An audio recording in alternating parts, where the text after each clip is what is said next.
Welcome, the Blackbeard X.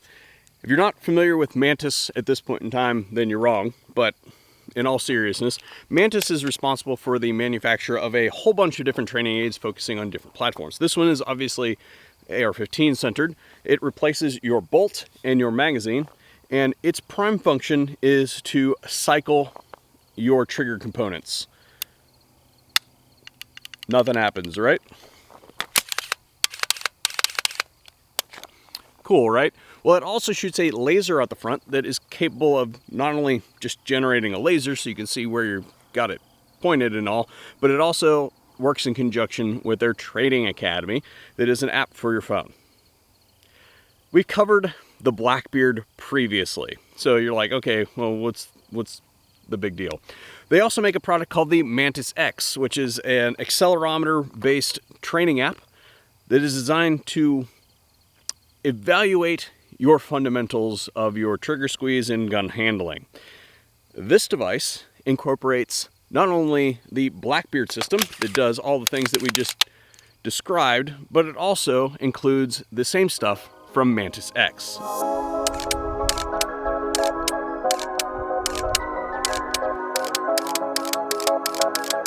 The Blackbeard X is a training aid brought to us by Mantis. Simply replace the bolt carrier group and the charging handle of your firearm with the module and insert the power pack into the mag well.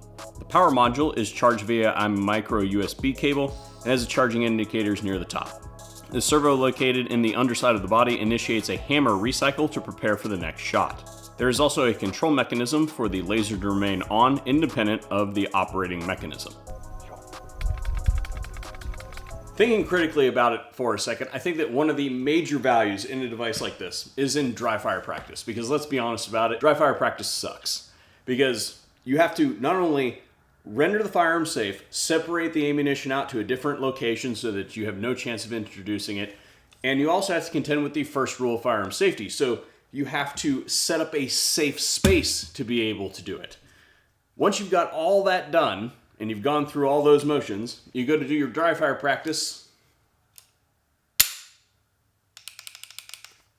and then you have to break hold, cycle your bolt, get all set up again, and it becomes a laborious chore.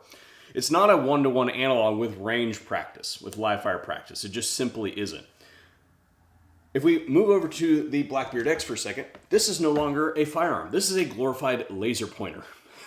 There is no way that you can introduce live ammunition into the system. Even if you tried to take a live magazine and put it in, it does not go into the magazine well. It is not the right dimensions to do that. You have to use the power module. So being a glorified laser pointer, I don't want to say that you have to skip some steps. There is no chance that you can screw this up.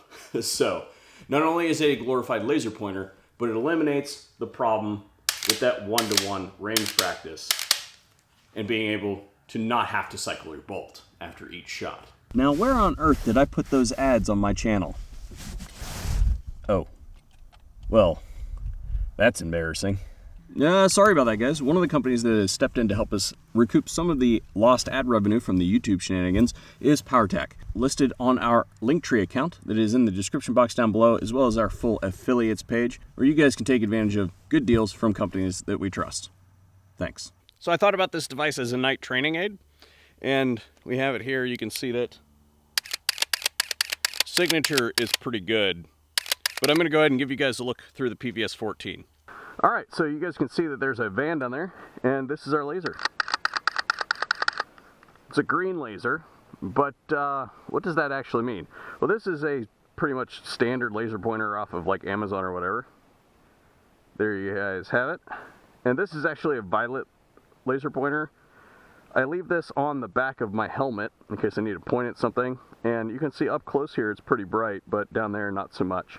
And that's because I feel as though this is compatible with night vision. So if we go to our integrated laser here, this is a visible red laser. Okay.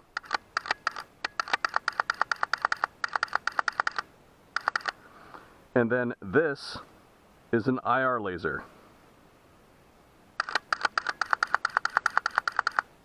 If we went up to an illuminator, you can see even against an IR illuminator, we can still see our laser pretty much as though it's unimpeded.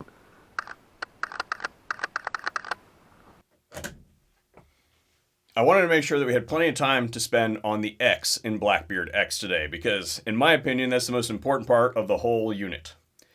Is the self-resetting trigger cool? Yes, it is.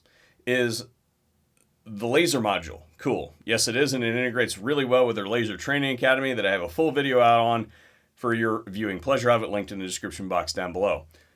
But the X in Blackbeard X comes from Mantis X, and I have a full video out on this little booger here. This is a Mantis X10.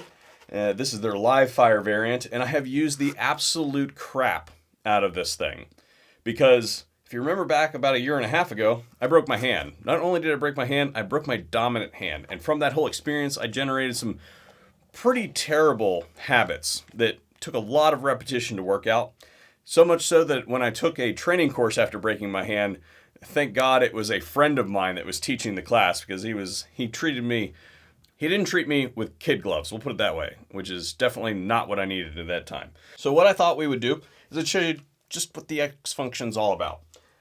There's a little button here, push that, and a little blue light turns on that says that it's able to connect to any device that has the connectivity functions as well as the app loaded.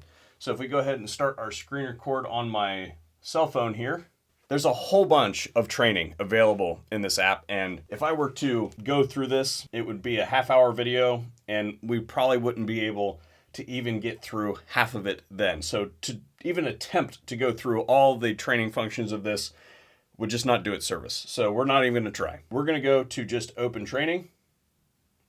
And this thing is neat because it is just going to give us all the functionality that's available from the sensors.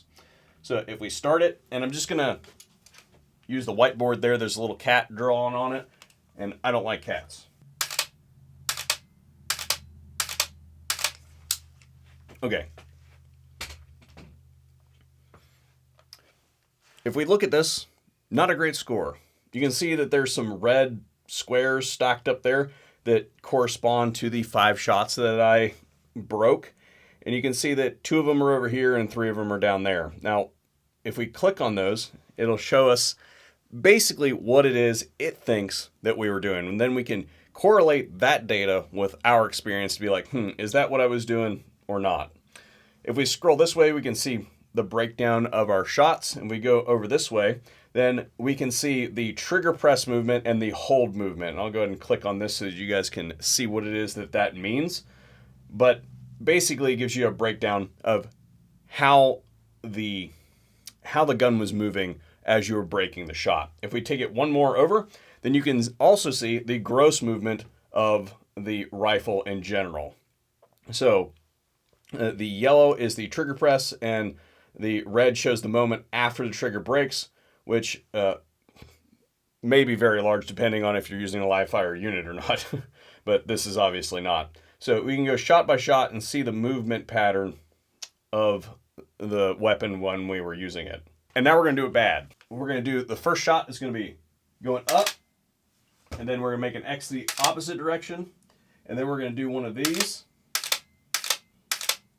And then for the heck of it, we're going to go ahead and cant the rifle all the way over and do it like that. So that was 7 shots total. So if we look here, you can see there was a lot of movement going on, as we would expect. If we go ahead over, we're going to skip this section because obviously the gun was moving a whole lot. You can see what we had going on here as far as the movement of each of those concerned. You can see the last one was not moving at all, which makes sense. And then the gun was moving a whole lot during the other ones. If we go over here and select, let's go with the first one. You can see, yes, it tracked the movement of the rifle. The opposite, and then we had some spirals going on, and some spirals going on the opposite way, is you can look up here and see the cant of the rifle when you had the firearm cocked the wrong way. As I alluded to, whether or not you're trying to enhance your outdoor training or radically change your indoor training, this thing has got some functionality built into it for that purpose. The one critique I have of the device is that it is a 1-to-1 weight with a bolt, carrier, charging handle, and magazine. It didn't include the weight of the ammunition. So I don't know a whole lot of people that roll around with empty magazines. So Mantis, if you're watching this, next iteration, I can't imagine that there's absolutely no free space available in that thing. So let's see if we can pack some more weights in there to make it 1-to-1 with a loaded weapon. Thank you guys for watching. I hope that you enjoyed this video and you learned something. If you did, sign off in the comment section down below. And special thanks to our patrons over on Patreon and Subscribestar, as well as our channel members here on YouTube that keep the lights on. And hopefully we'll see you on a future video here at VSO Gun Channel.